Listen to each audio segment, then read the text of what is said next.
Hello folks, well we're at my house today and I've got Nigel with me, and what we're going to be doing is we're going to be discussing materials and chemicals what go in your wine while starting a raspberry wine.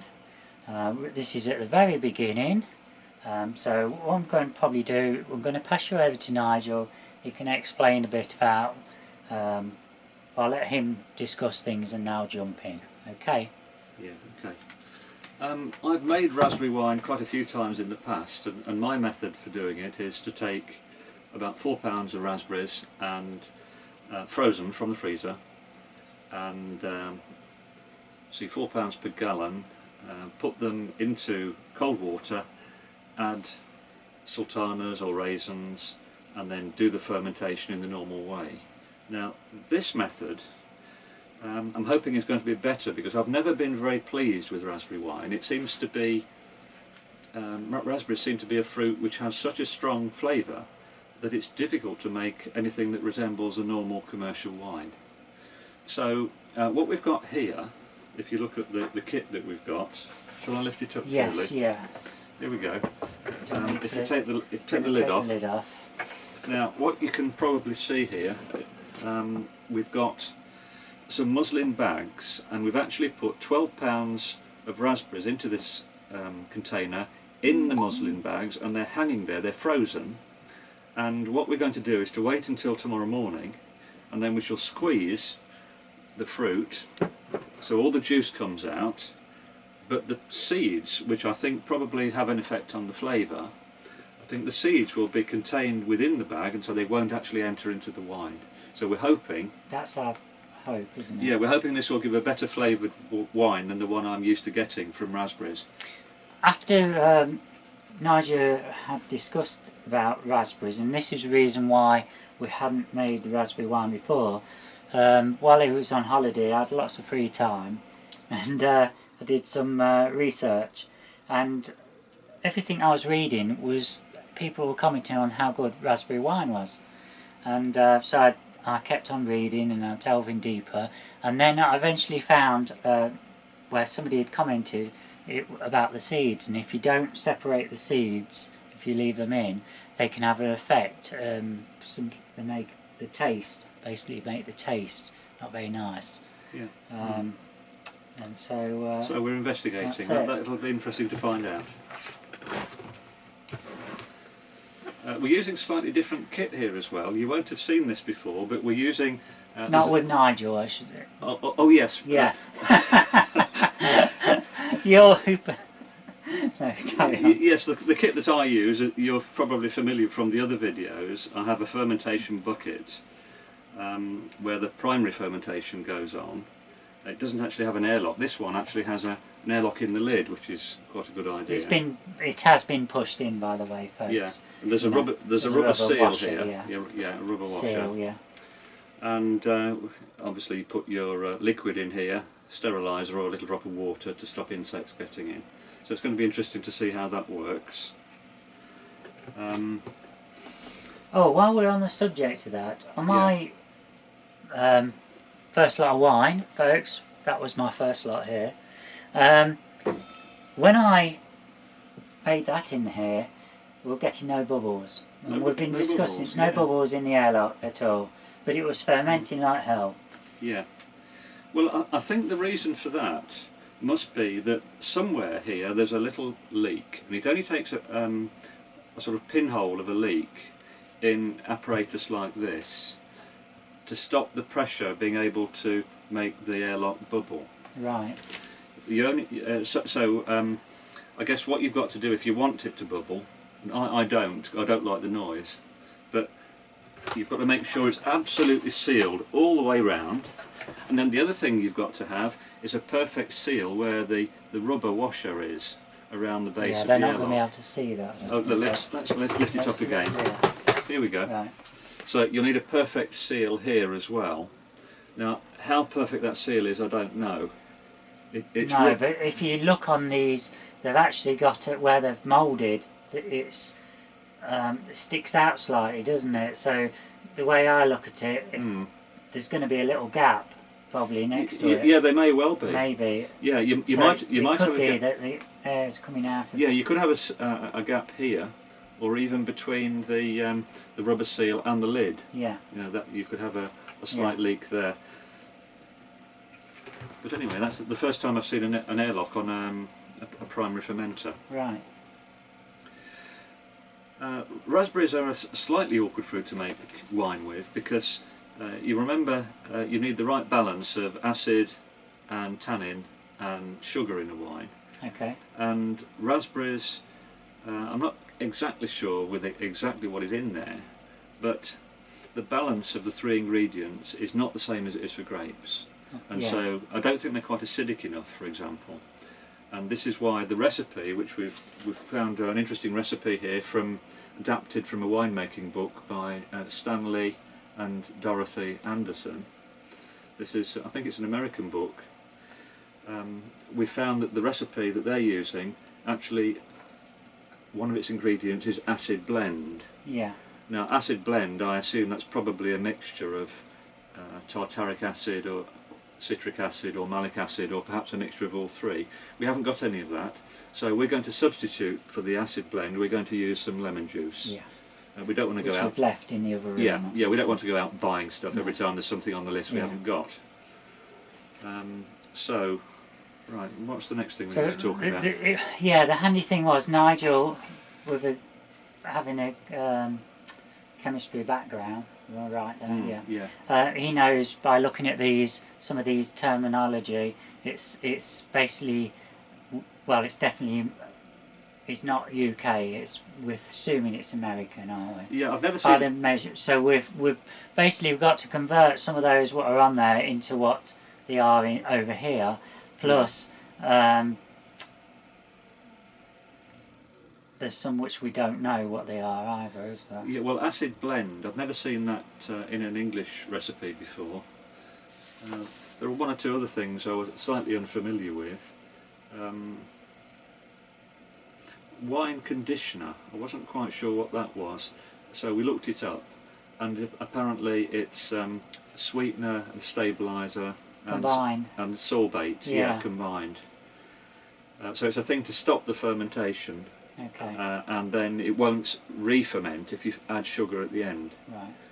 So what we probably will do, we'll actually put this menu in the description of the YouTube video, so you can see what we've actually used. Now, something else that's worth mentioning, that the recipe here is for a 5-gallon brew, Yeah. and we've got a 5-gallon container. And so the obvious thing to do is to make 5 gallons worth and put it in the 5-gallon brew. Yeah. But now, I've tried doing this in the past, and it nearly always leads to problems. Okay. For example, it's very difficult to pick up 5 gallons of liquid Yeah. in a container like this. Yeah, as I found out. Yeah. Even if you're pretty hefty, it's quite difficult. The handle on the container, although it's quite good, the handle is frequently not quite strong enough for repeated lifting of 5 gallons, because remember 5 gallons is going to weigh 50 pounds. Yeah. That's an awful lot of weight for a wire handle. So what we've done is we've scaled the recipe down for 3 gallons, and this means that when the initial fermentation takes place and all the foaming starts up, when we take the lid off to stir it, the foam was not going to escape onto the floor. Right. Because invariably, if you put 5 gallons in a 5-gallon container, as soon as it ferments, it's all over the floor. Yeah. What we should mention is we're doing this with fruit from the garden and allotment. We're not using kit forms. That's another different. That's matter. right, yeah. Yeah, different altogether. Yeah, that's right. It's just because of the amount of bulk and that involved. Yeah. Right, so what we've got different things what we're going to be using, haven't we? Different chemicals. So we've got frozen raspberry sugar, acid blend, which we've talked about. Yeah. Yeast nutrient. Now that usually means compounds which feed the yeast, things like ammonium phosphate, things that the yeast needs to be able to multiply and thrive. Pectic enzyme, pectolase, that's going to be useful in getting rid of any cloudiness in the wine due to Okay. pectin. Pectin is So- a plant protein. That's the yeast compound, folks. Now, I've actually picked these up in Wilko's. So we've got that, and we've got Let's have a the. look. Yeah, that's the yeast nutrient. Oh, sorry, what's that? And that's the compound. yeast compound. That's the same as those sachets. What I've got. Yeah, there. so the yeast compound Yeah. is actually a mixture of yeast and nutrient and other things as Right. well. Okay. So we might use Yeah. either And that. this is that what you were calling pectin. Yeah, pectolase. That That's that. stops the build-up of cloudiness in the wine. Okay. Right. What else have we got? Potassium metabisulfite is mentioned here. Yeah. That's a similar compound to what is in Camden tablets, Okay. and it's sometimes used to stop yeast fermenting and to kill bugs in a brew if you've got Right. dodgy fruit, for example. Okay. They mention Narbonne yeast. I don't know what sort of our yeast it is. Do you know which one No. it is? Is it on the pack? Yeah, we've got that type.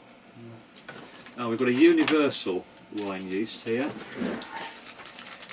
And we've also got. So this one says formulated for rapid fermentation for most country wine recipes. What's that one?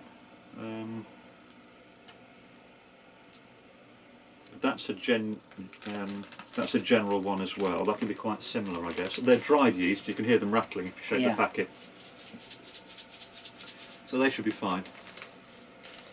There's no point in using a specific wine yeast like a champagne yeast or a Sauterne yeast here, Right. because it's raspberries. Now I actually, with having that problem with the airlock on my last lot of wine,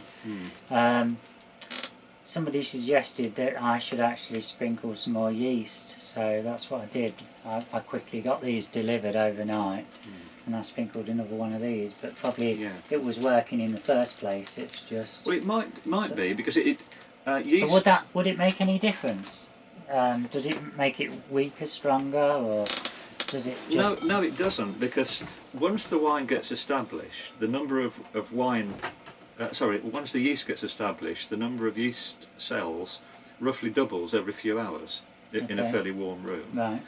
And so, if you imagine you started with, say, 1 yeast cell, and it goes to 2, then it goes to 4, and it goes to 8 and 16.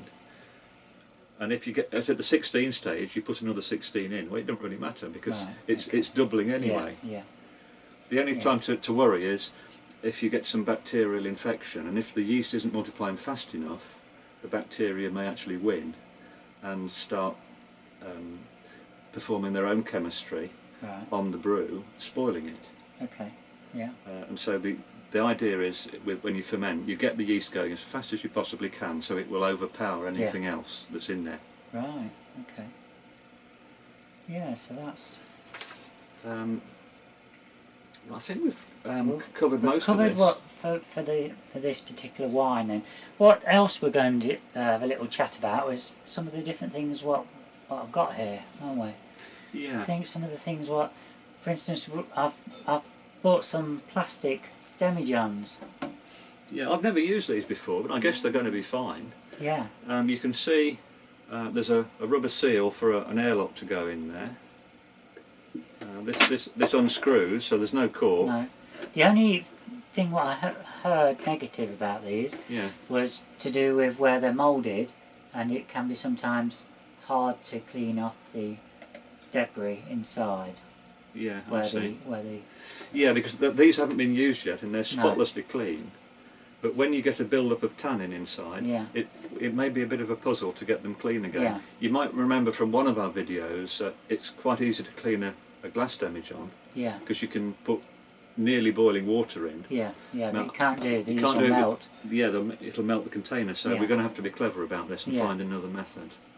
But this is where the fun part. We're kind of trying different things and makes it a bit more interesting for you lot to watch. Yeah, I'm fascinated to see if there's any of this kit that I've never used before that is going to be better than what I do already. Yeah, yeah.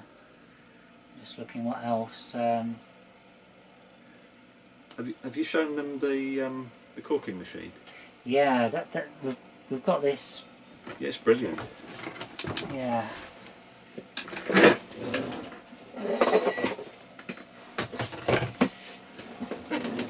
There we are, folks. Yeah, a man-sized corking machine. Yeah. Hope you can see that. Great all big okay. lever. You don't have to warm the corks up or anything like that. No. This presses down. Your bottle fits nicely because if you feel underneath the bottle, it's got a what's the word? Oh, I've forgotten what the. But anyway, it locks onto air, and then up here the bottle lip of the cap goes onto there. Yes. You drop a cork into the top here, and then you press this. Let's put it back down, and then we'll be able to.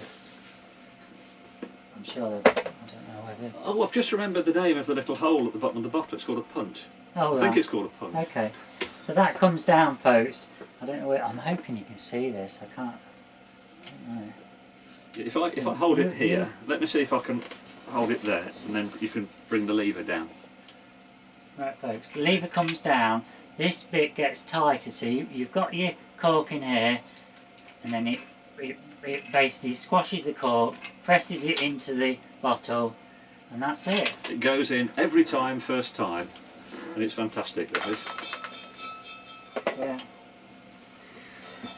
So there's that. Then we've got the bottle filler, which I showed you if you watched the last wine what I made, which worked great, but it's not performing when I went to clean it out. So Nigel and I are going to have a look at it sometime, see if we can figure that one out.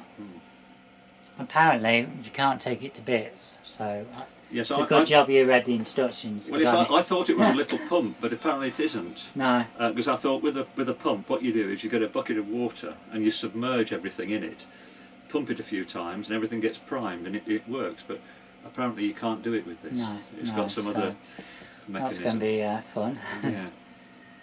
Yeah. Right, bottles. I bought some, both glass and the plastic ones. What are they? PET? Is it PET? PET. That's right. Yeah. But since polyethylene. then, I can tell you the name of that. Yeah. Polyethylene terephthalate. right. Okay. But since buying those, I found out about that certain pubs would actually let you use their bottles. I always assumed that they went back to the brewery to be used again, but they don't. They go into a bottle bank. So anyway, my local pub has said that I can help myself. So once I've run out of these bottles, then I'll be popping along there to get some more. Yeah, just a word about bottles. If you're using screw-top bottles, you've got to be very, very careful, because a pressure build-up can cause them to explode. Now, if you've got a corked bottle and the pressure builds up inside for some reason, for example, you've got a sugary mixture that's not fully fermented, the cork will just blow out, and although it'll be messy, it won't be an explosion. Right. But if you have a screw-top bottle, Yeah. and that happens, you might suffer a nasty accident if a bottle explodes in your face. And it can do a lot of damage as well. Glass everywhere. Now, what happens if you bottle up? So when I bottled these up yesterday, with this automatic bottle thing, it automatically stops at the top of the bottle, but you have an overflow that goes into another. Now, after you've actually filled maybe 4 bottles, that overflow bottle is full up itself. Now, because the pipe goes into there, it actually gets foamy, bubbly, gassy. And if you cork it then, are you going to be alright? Because I noticed I corked one yesterday and it was still like that today. I don't know. I don't think So I was a bit scared, so first thing I did this morning was go into the other room and I took the cork out and I put it into a plastic bottle. Yeah, what I would do, I think, in that circumstance, I would get a larger bottle, probably a 1.5 litre, and I would put my overflow into that, and that would give it plenty of space at the top to foam if it wanted to.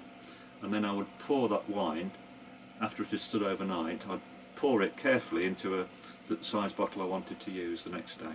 Right, okay. Yeah, but I wouldn't want to bottle anything that had got foam in it, Right. because clearly something is going on there. Yeah, yeah. No, I think it was purely because that tube was going right into the bottom of the bottle, Mm.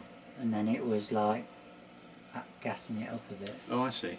That's Well, I still don't. I still wouldn't Yeah. want to bottle it until No. it looked right, and, Yeah, and it yeah. doesn't look right when it's got. which is exactly what I thought. Yeah, So. yeah. Right, folks. Well, we've discussed the wine, the bottles. Obviously, you can have your sultanas. There's some recipes use raisins. I've got it all up here, and sugar. We've also got other kits here, which we've not really explored with Nigel yet, but I've got two lager kits here, one which I'm still waiting for the missing parts, and we've also got a cider one. Yes, the cider one could be interesting. There's a cider apple tree near to where I live, and I'm hoping to make a bit of cider this year. But this particular kit doesn't use wild fruit or cider apples. It has a form of concentrate.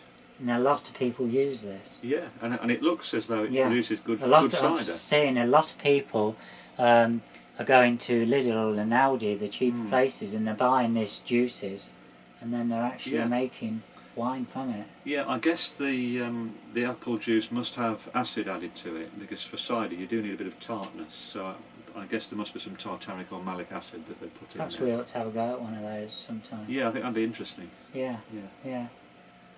yeah. So yeah, basically we're between Nigel's house and here. Oh, we've still got a lot to do at your house, haven't we? Yeah, we've got the grapes to continue with. Yeah, we've got the Loganberry to finish off. Yeah.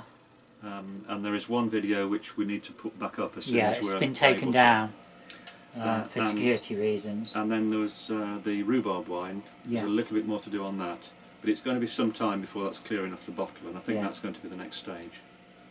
And would you say doing your way takes longer than using these chemicals and things? Well, it does. I regard wine as a sort of yearly cycle. So I don't really want my wines to be ready in 10 weeks or 12 weeks. You've got so much, haven't you? Yeah, that's right. I've got a sort of... I'll probably be saying this next year. Well, we don't actually drink... it's 2015 now, so our rule is that our wine can't be drunk if it's in the adjacent year, so we can only drink up to 2013. Right. So all the 2014s, we can't drink those until 2016. Right. And there's no advantage for me in anything happening quicker than that. So I tend to set the stuff up and then do my bottling in April or May. You make, what, 30 to 40 gallons a 30, year? 30 to 40 gallons a year, yes. So how many... and I don't use it all so myself. you might be... How many do you think you have in stock?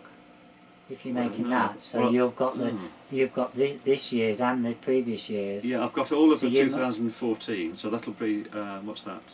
About probably 35 gallons of that, and then perhaps half of the year before, and then there are odds and ends from earlier. Yeah. If we do a really nice wine, we don't use. So you could have maybe 60 gallons or something. Something like that, I guess. Yeah. Yeah. Yeah. But we give a lot of it away. I'm catching you up. Oh no, gallons that is, isn't it? So I've only got 20 pints. Yeah. Yes, I've got a neighbour I make a lot of wine with. We do the grape wine together. And I was trying to persuade him to come on one of the videos, but he wouldn't. He looked frightened, so I didn't persist. but he's got some good skills that I haven't got, and we work quite well together. Yeah. Okay, folks, I think we've had a long enough natter today. I hope you've enjoyed the conversation, and we'll try and introduce new stuff as we go along. I think that'll do. I'd just like to say thanks for watching. Yeah. Okay.